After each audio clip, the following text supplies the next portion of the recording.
Bishop Academy online classes. Today we have to get discussed over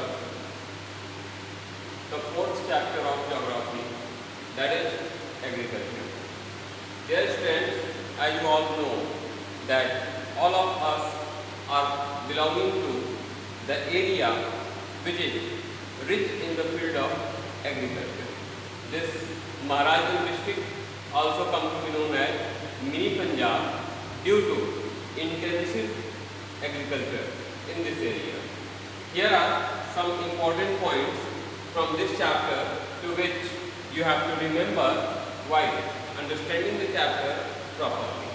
Among them, the very first is agriculture provides us not only food but clothes and shelter also. Various type of food items like cereals, beverages, pulses, oils, entire these things, edible oils especially, entire these things we get from agriculture. Even cloths like cotton cloths, even the silk cloth, woolen cloth, entire these things depend over agriculture. As we grow cotton in the fields, the silk worm which provide a silk also rear on the plants or trees that have been planted in land or on farms. Even for growing up wool, the sheep and rabbits also dependent over agriculture. Next, it also provides raw materials for various industries. Most of the, or you can say all of the agro-based industries get their raw material from agriculture. Next, more than half of the world population involved in agriculture. If we find the scenario of India, then we find that more than 65% of the population in India lives on or by agriculture. Since independence, agriculture has made rapid progress and food production has increased 3 times because of our hard work of farmers and favorable soil and climatic conditions. Dear friends, as you find all the major form of soil found in India and a vast region of India is considered as plain region. In India we find both type of plains like plains of coastal region and even the plain of river valleys. 3 great rivers of the world, Ganga, Indus and Brahmaputra, flow through India and their valleys are very fertile, and that's why we become capable of increasing our production 3 times with the use of modern means, methods and mode of agriculture. Now you have to know that 46.6% of India's total land area is under cultivation, which is maximum in the world. And when we get discussed over or take a site over, the average of world area under cultivation, it is 11%. So entire these things make the introduction of the chapter agriculture very clear to you. Now for better understanding, it becomes essential for us to classify the agriculture in various groups. So kind of agriculture, we find that there are 5 major types of agriculture, in which first is shifting or primitive subsistence agriculture, which is the most ancient form of agriculture. Second is subsistence agriculture. Third is intensive agriculture. Fourth is commercial agriculture, and fifth is plantation agriculture. This word agriculture may be transferred with or exchanged with farming also. Is that clear to you? So here, first of all, we have to get discussed about shifting or primitive subsistence agriculture. In this agriculture, it is the olden method in which farmers abandon the old land and shift to adjoining areas and acquire land by burning forests. Okay, it is also known as jhuming in northeast. Frequently, this question, jhuming, could be asked in your board examination. That's why it's very important for you to remember. Even in Mexico, this jhuming comes to be known as milpa, and in Venezuela, it comes to be known as conuco, and in Brazil, roca, and in Central Africa, it comes to be known as masoli, and ledang in Indonesia, and the people of Vietnam know this primitive subsistence agriculture with the name of rape. So here you find that all these areas develop their own way of primitive subsistence agriculture. That's why this word get different name in different regions. Second, subsistence agriculture, it is generally practiced by poor people with lack of modern means and methods of agriculture. In such type of agriculture, all the labor has been collected from the family itself, and the production also consumed by the family. Means people in subsistence agriculture grown up crop only for to fulfill the need of their family only. Next, that is intensive agriculture. In this type of agriculture, farmers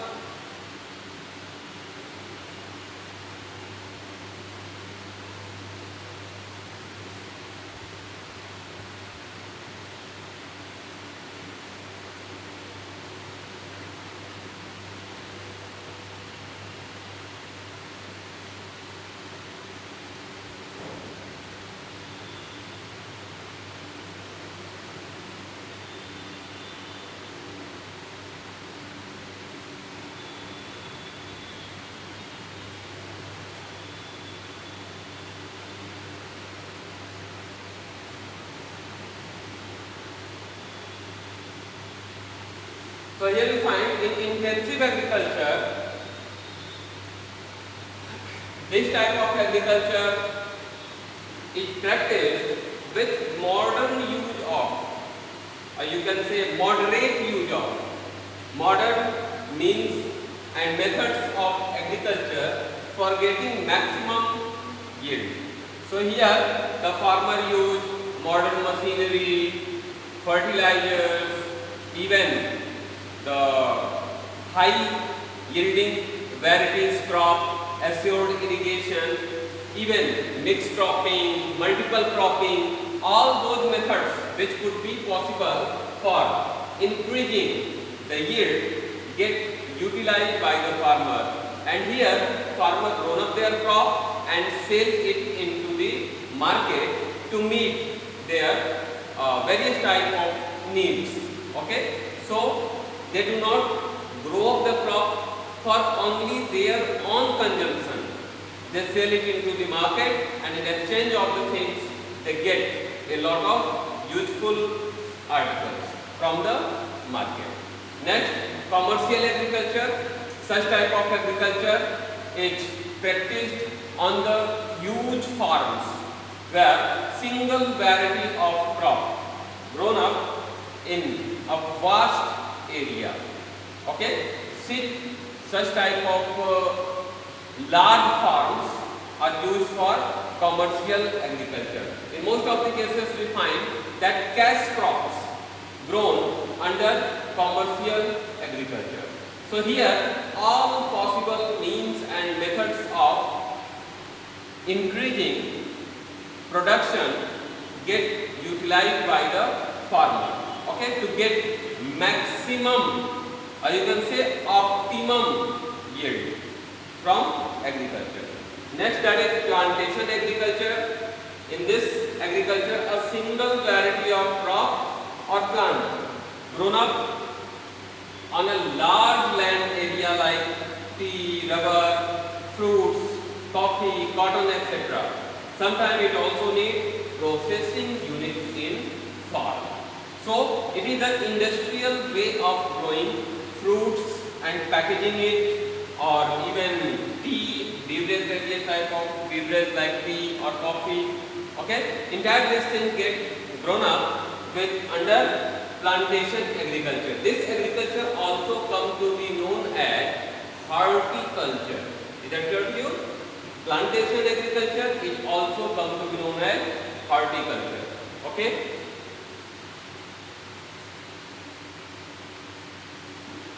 Next, you have to know about the agricultural season of India. In India, there are 3 crop seasons. Among them, the very first is Rabi. These type of crops grown up mostly in winter. With the onset of winter, means to say after the end of rainy season in India, Rabi crop is started to be planted or sown in the ground, especially in the months of October, November, December. In these 3 months, the crops sown in the ground or in the field. Okay. The chief crops of this season is wheat, mustard, gram, lentil, and various other type of crops also. Okay. Second, that is Kharif season. In Kharif season, mostly crops grown up in, or you can say with the onset of monsoon.